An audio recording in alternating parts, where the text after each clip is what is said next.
Y estamos abordando el documento conclusivo de Aparecida, que es la quinta conferencia general del Episcopado Latinoamericano y el Caribe. Le decimos de Aparecida porque se llevó a cabo en Aparecida en el año 2007. El tema general fue discípulos y misioneros de Jesucristo para que nuestros pueblos tengan en él vida. Y estamos en el quinto capítulo que habla de la comunión de los discípulos misioneros en la iglesia. Me gustaría partir de un texto sagrado, Adri, que está en el Evangelio de San Juan, en el capítulo 17, en el verso 21, la palabra dice así allí: Padre, que todos sean uno, como tú, Padre, estás en mí y yo en ti, que también ellos estén en nosotros, para que el mundo crea que tú nos enviaste. Es clarísimo que la unidad en el diálogo interreligioso y la unidad ecuménica es el punto de partida para la transformación de un mundo que tiene hambre y sed del Dios viviente. Y de alguna manera el documento lo que hace es hacerse eco de esta necesidad global de todo el mundo y descubre a la luz de la palabra de Dios los caminos a recorrer para que así sea, para que en el misterio trinitario, que es el que le da origen a esta búsqueda de la unidad, podamos todos anclar en el Dios uno y trino y desde allí ser copartícipes en la construcción de la unidad, más allá de las saludables diferencias que nos distancian y que nos distancian para valorarnos más, para considerarnos a mejor valorización de unos con otros. No es que nos distancia para separarnos, para desgarrarnos, sino que es una distancia que hace valorar lo que se es en lo personal y en la relación de alteridad con otros, con otro peso, con otro valor, con otra significación. De allí que el documento celebra la diversidad, pero apunta a que esa diversidad no sea separación, sino que sea motivo de comunión.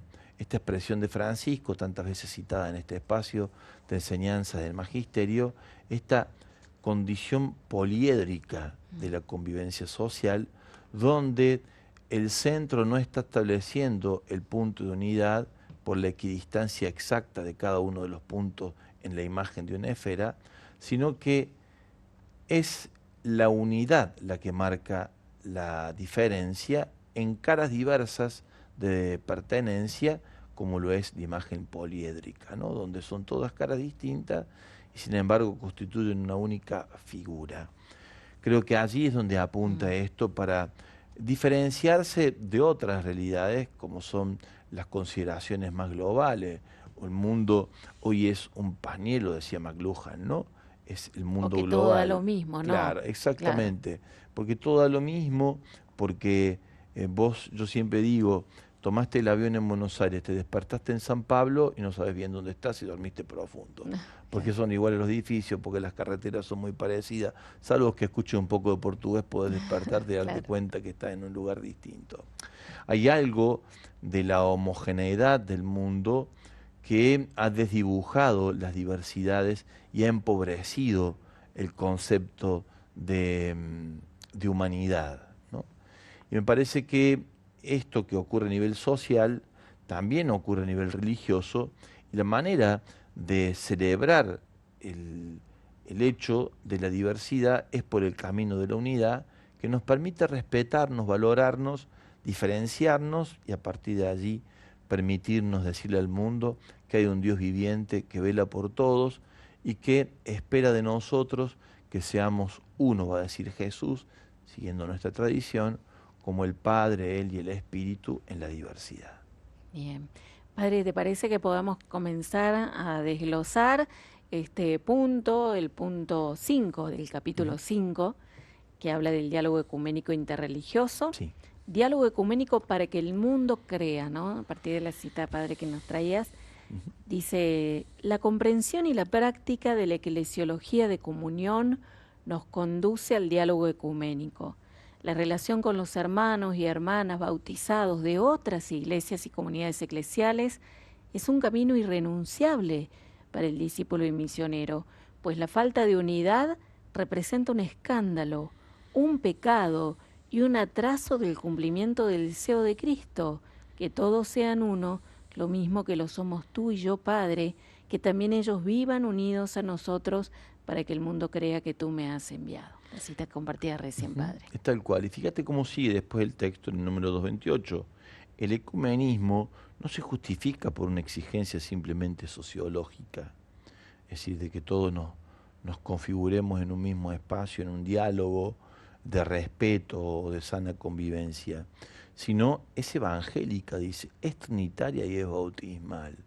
Expresa la comunión real, aunque imperfecta, en la diversidad, ya que existe entre los que fueron regenerados por el bautismo y el testimonio concreto de la fraternidad. Si me permitís, quisiera poner 3 ejemplos que para mí han sido en lo personal muy significativos en este camino de descubrir en la diversidad la unidad y en esta forma de ver en la práctica la convocatoria al diálogo ecuménico.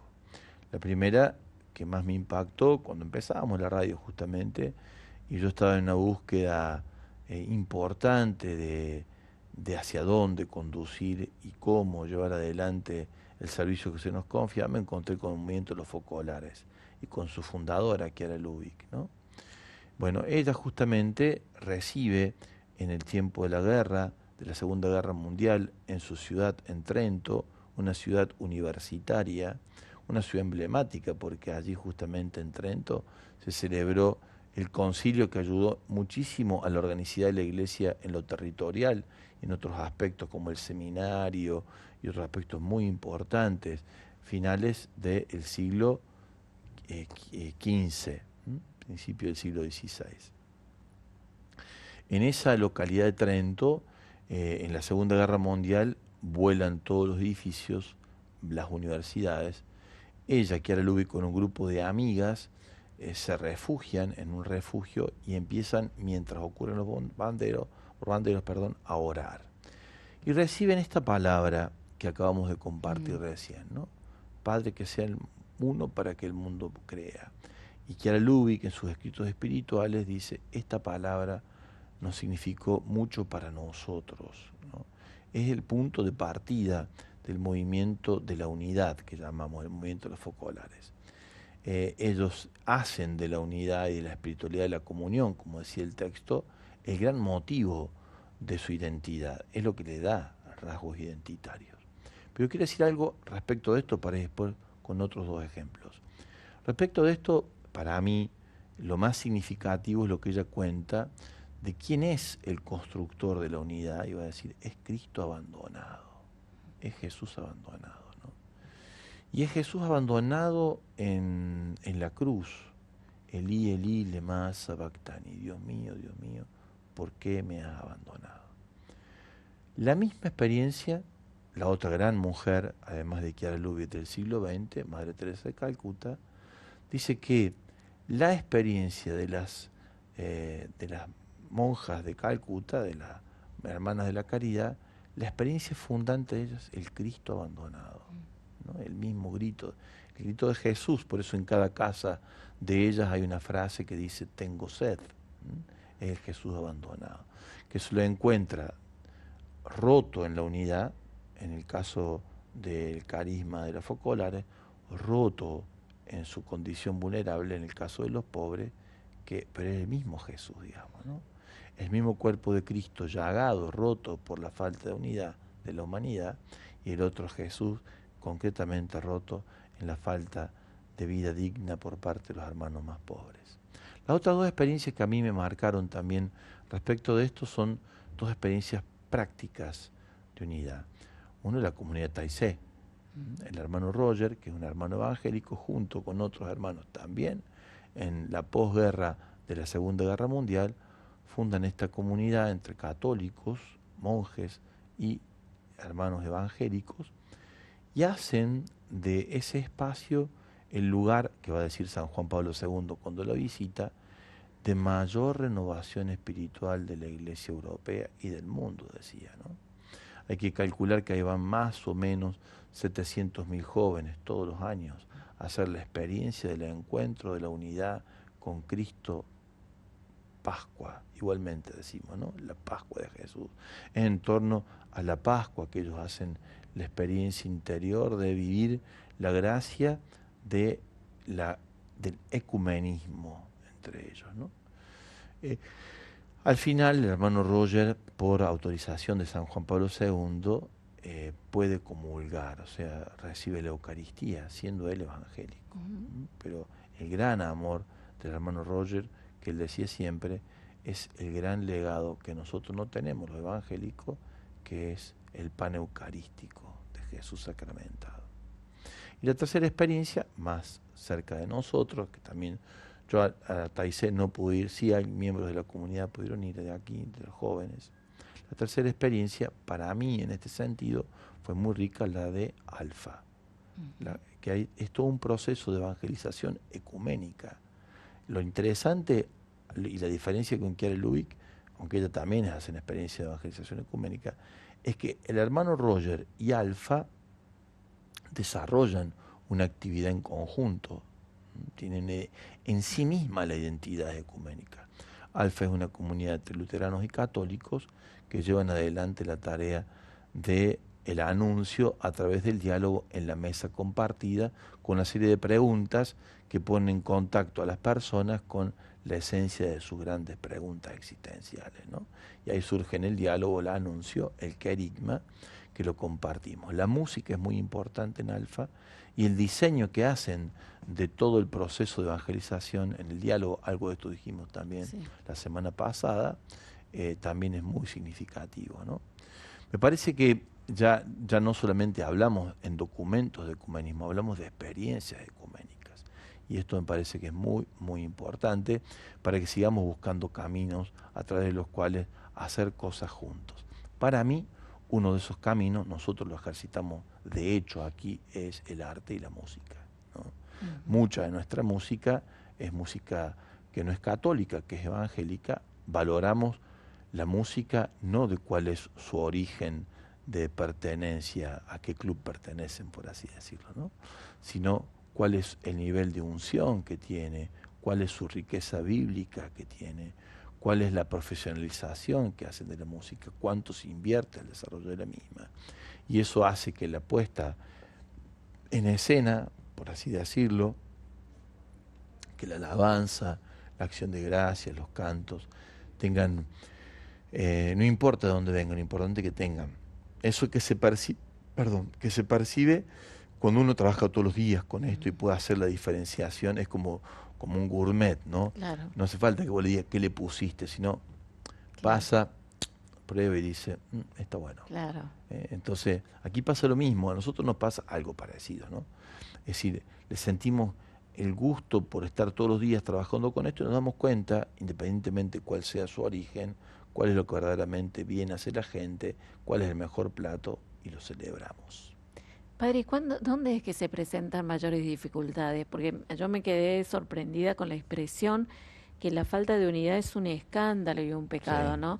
Y decía, si bien la Iglesia, recién íbamos viendo a medida que conversaban algunas imágenes de cómo los papas han trabajado mucho y siguen trabajando en esta unidad, ecumenismo interreligiosa, a veces vemos que entre la misma Iglesia vamos poniendo trabas también, digamos, con la justificación de que cuidamos nuestra fe o que cuidamos a nuestra Iglesia, en esto que decíamos para no desvirtuar algunas cosas. Bueno, hay que tener mucho cuidado para lograr este diálogo. Para mí las dificultades ya son cada vez menores. Yo no soy un especialista en la materia, ni mucho menos, pero por lo que puedo leer de las comisiones internacionales de teología, donde se van como aproximando las perspectivas más hondas y profundas de identidades, me parece que ya están zanjadas las más delicadas de las situaciones, ¿no? Habría que preguntar a un teólogo dogmático un poco más sobre esto, pero yo digo el título nomás, en principio era en torno a la justificación, digamos, ¿no? La doctrina de la justificación, hasta dónde todo gracia, hasta dónde, dicho así en título muy rápido, hasta dónde la praxis más allá de la intervención de nuestro Señor, ¿no? Como la primera doctrina no importaba cuál era tu pertenencia y tu respuesta al llamado de Dios, Dios salva. Por lo tanto, desde alguna perspectiva esto hacía ruido desde este otro lado, pero eso me parece que ya se ha ido zanjando, digamos, ¿no? Vuelvo a repetir, hagan de cuenta que esto no lo dije, y es bueno que podamos, en todo caso yo mismo lo puedo hacer, no hay problema, profundizar un poco más en torno a esto, y con alguien que sea un dogmático en la materia, mucho mejor. Pero de hecho lo llevas a la práctica, padre, cuando dialogás con el rabino, por Claro, ejemplo, pero ahí se ya puede estamos hablando de mantener diálogo interreligioso. Claro, pero ¿no? digo, ahí se puede dialogar Sí, bien. que eso iba a decir también, ¿no? La otra experiencia que nosotros celebramos todos los viernes es el diálogo interreligioso, ¿no? Donde además respetamos las diferencias Claro. y las celebramos a las diferencias e integramos los puntos en común, digamos, ¿no? Y sobre todas las cosas celebramos el don de la amistad, porque finalmente las distancias entre nosotros, no solamente en este ámbito, en todos los ámbitos, ocurren en un lugar donde la vida se hace muy, ¿cómo decirlo?, muy finita, muy frágil, que es el ámbito del mundo del cariño, del afecto, del respeto, de la comunión. Y entonces cuando uno tiene todo eso claro, después cuando aparecen las diferencias saludables, donde no compartimos, se respeta lo otro y se valora además esa diferencia. No tratando uno al otro de convertir. No, por eso se o habla en el convencer. texto más adelante, habrás visto allí, de la apologética positiva o propositiva, dice el documento, ¿no? Que no es la autodefensa de mis valores negando tu posibilidad y es más, ninguneando o algunas veces atacando tu perspectiva, sino que la apologética positiva es lo que dice Pedro, saber dar razón de la fe, ¿no? Y lo que dice Pablo también, un texto que cita allí en el número 229, lo que hoy estamos siguiendo, cita a Pablo en Efesios 4, ¿no? Sí. 4:15, los discípulos y misioneros de Cristo hoy necesitan más que nunca una apologética renovada para que todos puedan tener vida en Él. Que es como saber dar razón de la fe, digamos, ¿no? Saber dar razón de por qué creemos y qué creemos.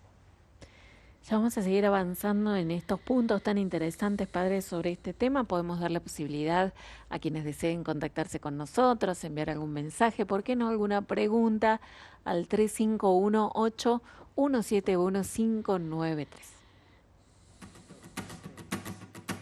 Que seamos todos uno como el Padre y tú sois uno. Todos forofos de todos, que nos queramos siempre más. Por los que viven para mirarte y nada más, fuerza de todos, adelantando el cielo, hermanas de Belén, benedictinos viste, y su comunión claristas, concepcionistas, carmelitas y tantos más, y tantos más. Que seamos todas uno como el Padre y tú sois uno. Todos forofos de todos, que nos queramos siempre más. Por los que son tu primavera pentecostal, llenos de vida, movidos por el Espíritu. Cursillos, comunión y liberación, renovación carismática, Solstar, Opus Dei, focolares, vacuna, el camino, etc. Y tantos más. Que seamos todas uno como el Padre y tú sois uno. Todos forofos de todos, que nos queramos siempre más. Por los que son consuelo tuyo en el dolor, besando heridas, en tu pobreza y monjas y misioneras de la caridad, mercedarios, trinitarios, hospitalarios, hermanitas y tantos más. Y tantos más. Seamos todos uno como el Padre y tú sois uno. Todos por el favor de todos, que nos queramos siempre más. Los que te estudian y predican, inconformistas, sin límites, siempre mar adentro.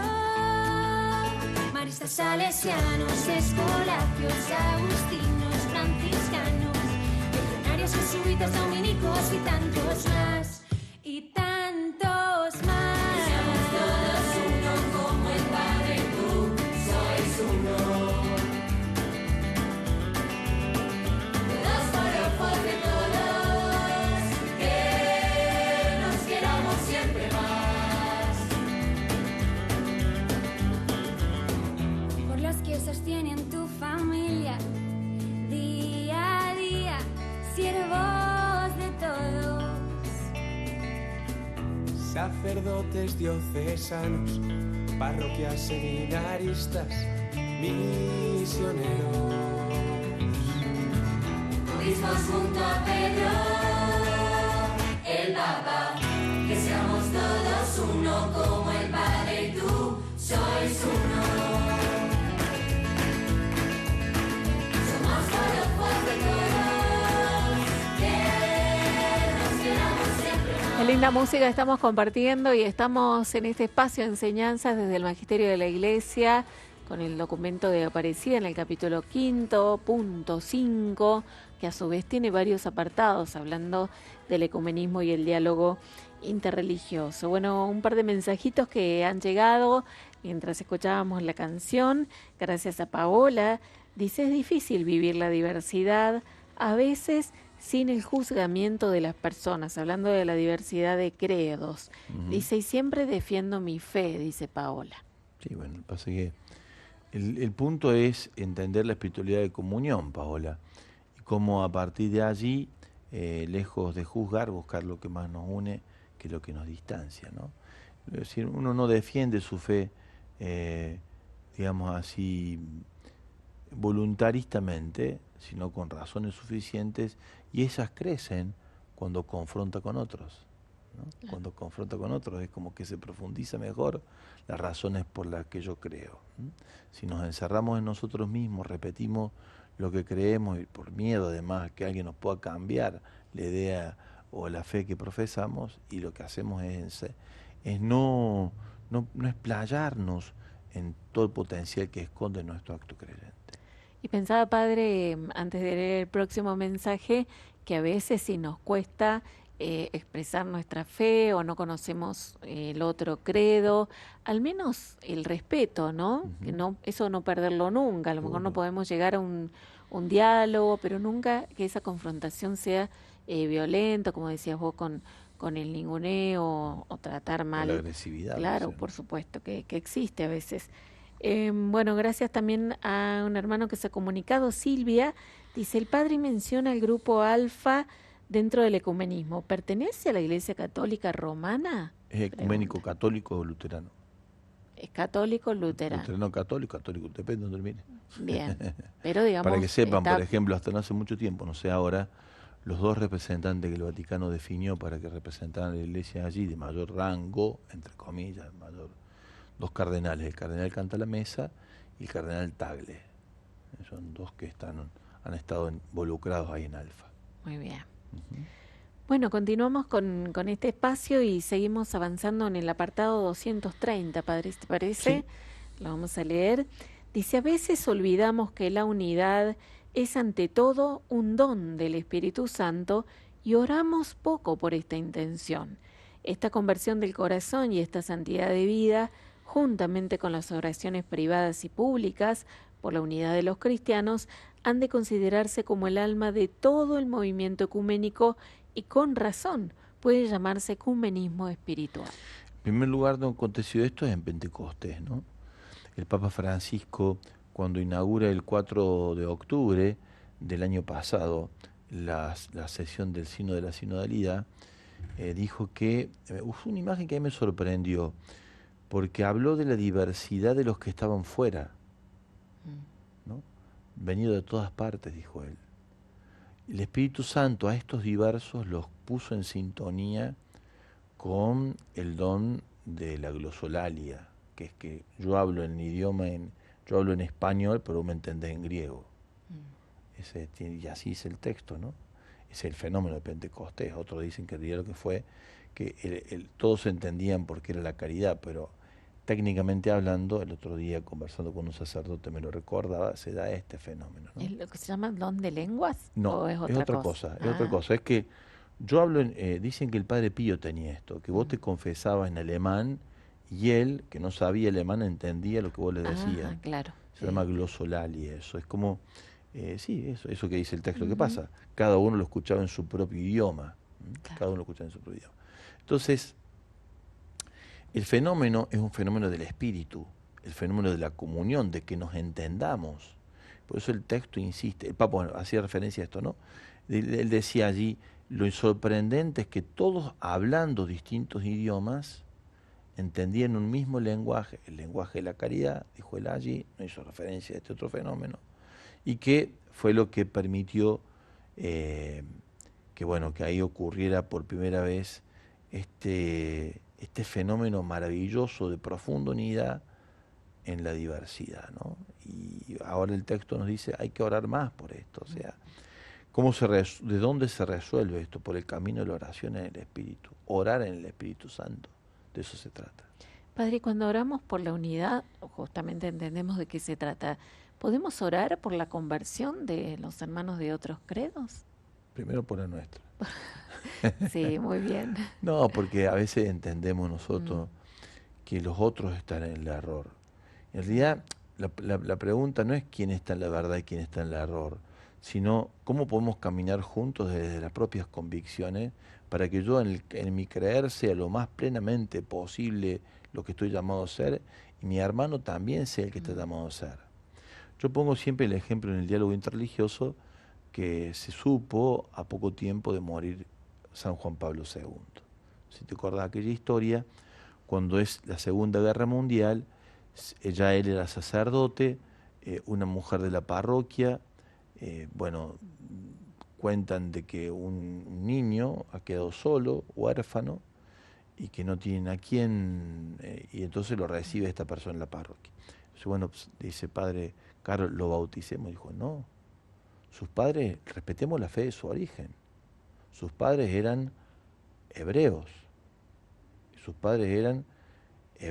Y debemos respetar, y lo acompañaron en su fe hebrea.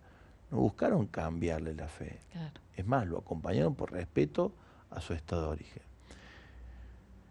Ese hombre después se encuentra con San Juan Pablo II en Jerusalén, siendo él, como por así decirte, el rabino de Jerusalén. Era el rabino de Jerusalén. Llegó a ser el rabino de Jerusalén. Claro. Fíjate vos cómo, a tu pregunta, ¿no? Hay que orar para convertir, hay que respetar, digamos, ¿no? Hay que respetar el proceso. Ahí diferenciamos entre evangelización y proselitismo. Por supuesto que nosotros podemos orar pidiendo que la persona, siendo la que es, pueda alcanzar la plenitud. Y si en eso se encuentra con el mensaje de Jesús, será porque Jesús así lo quiso. Mientras tanto, la salvación que ofrece Jesucristo es para todos. Y el concilio va a decir, no importa cuál sea el camino que la persona recorra, si lo recorre en fidelidad a lo que es su identidad, digamos, ¿no? No, todos queremos que conozcan a Jesús, pero sí, sí, hacemos esa tarea, digamos, pero no lo imponemos. Claro. No lo imponemos, ni tampoco nos preocupa si no lo encuentran, si es que se encuentran con razones suficientes para vivir bien. Por eso te decía, lo más importante es nosotros, los que creemos. El problema es nuestro más bien, ¿no? ¿Cómo vivo yo más plenamente en Jesucristo? O cómo soy testimonio de lo él, que digo digamos, creer. ¿no? Si eso después me da otro corazón a querer acercarse más. Conocer de Jesús, bendito sea Dios, ¿no? Bendito sea Dios. Bien. Y valorar siempre a los otros, valorarlos, ¿no? Muy bien, sigue diciendo el Dice, documento en el 231. Hace más de 40 años el Concilio Vaticano II reconoció la acción del Espíritu Santo en el movimiento por la unidad de los cristianos. Desde entonces hemos recogido muchos frutos y en este campo necesitamos más agentes de diálogo y mejor calificados. Es bueno hacer más conocidas las declaraciones que la propia Iglesia Católica ha suscrito en el campo del ecumenismo desde el Concilio. Los diálogos bilaterales y multilaterales han producido buenos frutos.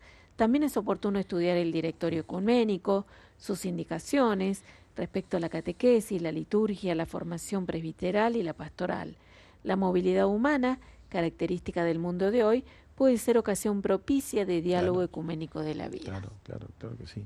Claro, porque hay comunidades mucho más marcadamente evangélicas, otras más marcadamente católicas en sus orígenes, pero ahora el mundo está en una plena ebullición y movimiento. Por lo tanto, es muy interesante que se dé esto, digamos, ¿no? Cuento otra historia, pues esto ayuda, siempre contar las pequeñas historias nos permite, ¿no? Nosotros tenemos un oyente de Radio María en Francia, en Montpellier, en la zona de Montpellier. Una historia maravillosa, la suya, ojalá nos esté escuchando, porque siempre se va a la montaña, si no está escuchando que nos mande un mensajito. Se va a la montaña a escuchar Radio María, la escucha con su marido que es francés, ella es argentina, es cordobesa. Por una larga historia termina viviendo allí, se casa con este empresario de la harina en Francia.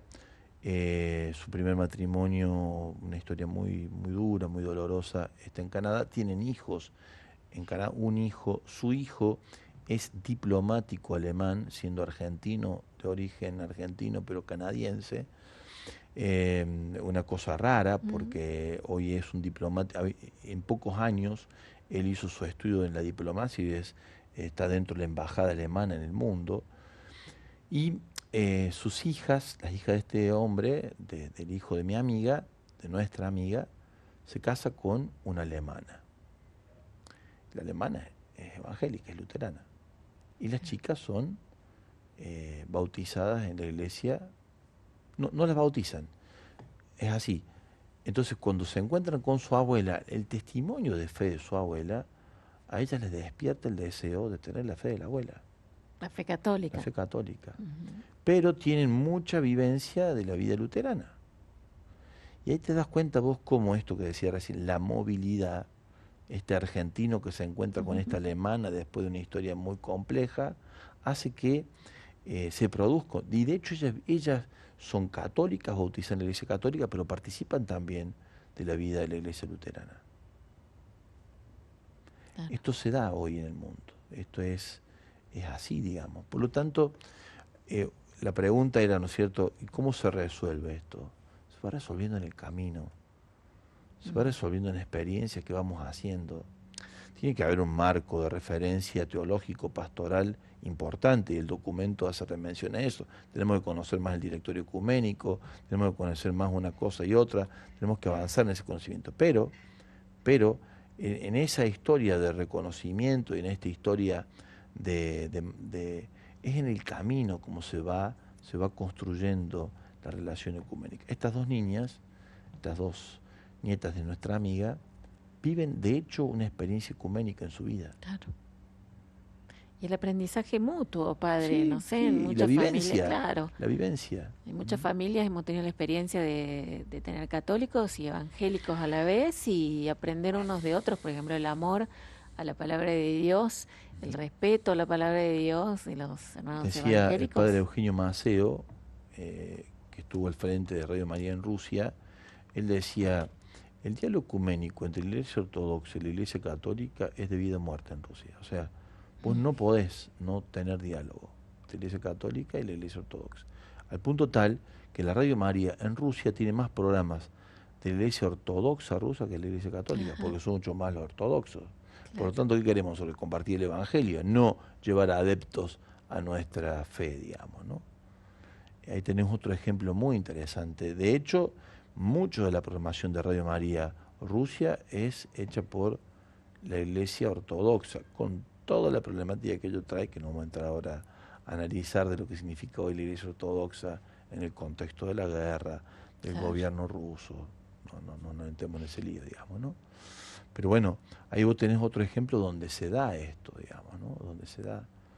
Hay que caminarlo, digamos, hay que andarlo. Bueno, justamente van llegando algunas preguntitas, algunos compartires desde Jujuy. Gracias a Vilma que se comunica con nosotros.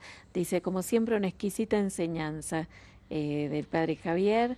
Dice que hace unos años, atrás, en una formación, se formaron en catequesis bautismal. El tema era profundizar para recuperar el sentido de ser bautizado y toda su implicancia, y también hacer vida el diálogo, ¿no? Muchísimas gracias a Vilma. Tenemos otro mensaje de Pilar. Dice, escuchando con atención, aprendiendo cada vez más. Mi consulta es, ¿cuál es la diferencia entre católico, ecuménico, luterano, o solo católico, o ecuménico ortodoxo? Disculpen mi ignorancia, dice Pilar. Está bien. Bueno, recién decías que, por ejemplo, la Iglesia Ortodoxa tiene toda su... Sí, todo su... una explicación de cómo se llevaría aparte. ¿Cómo se llegó a esa instancia? Claro. Sería muy bueno dedicar un programa exclusivamente a hablar de las iglesias, ¿no? Para que entendamos de qué se trata, ¿no? Pero llevaría mucho tiempo porque tiene que ver mucho con la historia, tiene mucho que ver con los dogmas, tiene mucho que ver con los procesos históricos, con cómo lo determinaron a estos procesos históricos, pero sería largo y la verdad te digo, no estaría en condiciones de hacerlo yo en este momento, ¿no? Entonces, pero es buena la inquietud que nos deja y estaría bueno poder desarrollarnos en esto. Sería muy bueno escucharse a alguien de Esperanza, que está donde tenemos Radio María, si está en sintonía con nosotros, porque ahí vos tenés la plaza y al frente tenés la Iglesia Católica y al frente Luterana. Ajá.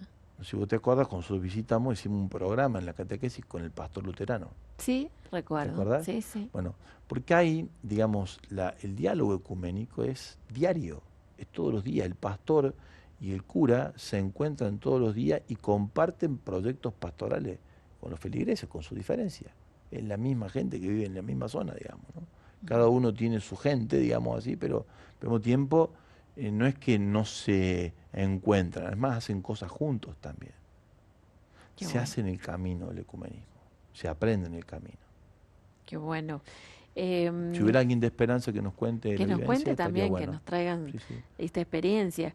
Glory también dice, hablando de aquellas iglesias o personas que participan en celebraciones, por ejemplo, de misa en latín, muy diferente, por ejemplo, a lo que hace el Papa Francisco.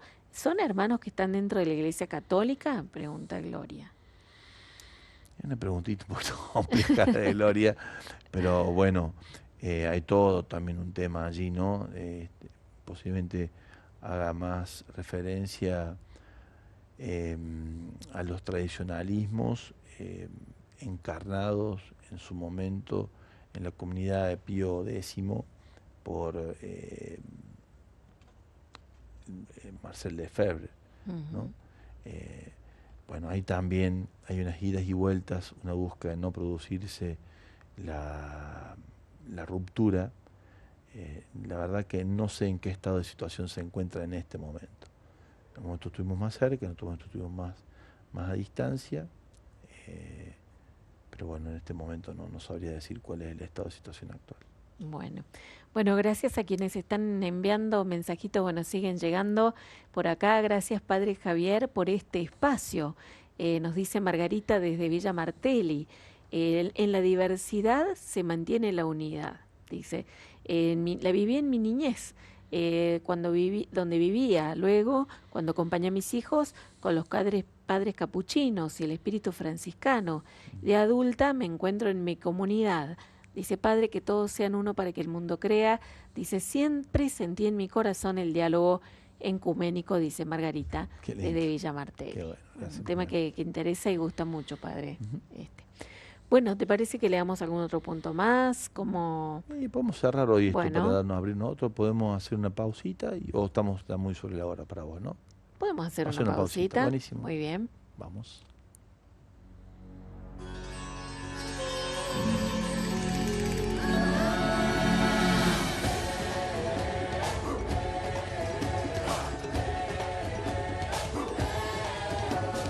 Este mensaje es de luz y esperanza, luz que atraviesa la oscuridad. Nunca dejes que determine tu vida el pasado, mira siempre adelante. El futuro está en tu mente, en tus manos y en tu corazón. Para que todos sean uno, ya no existen los muros, solo el valor del encuentro es el puente hacia la paz. Para que todos sean uno, la unidad es el camino, una alianza siempre abierta al amor, a la verdad.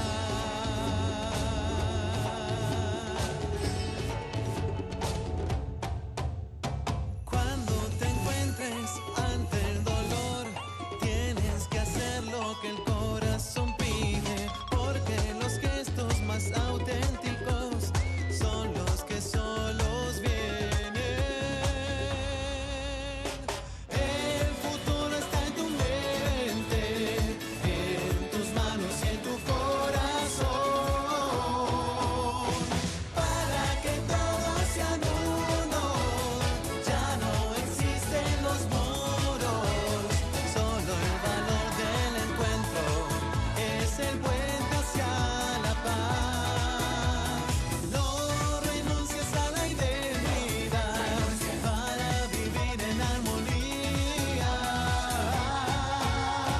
Para que todos sean uno, la unidad es el camino, una alianza siempre abierta al amor, a la verdad.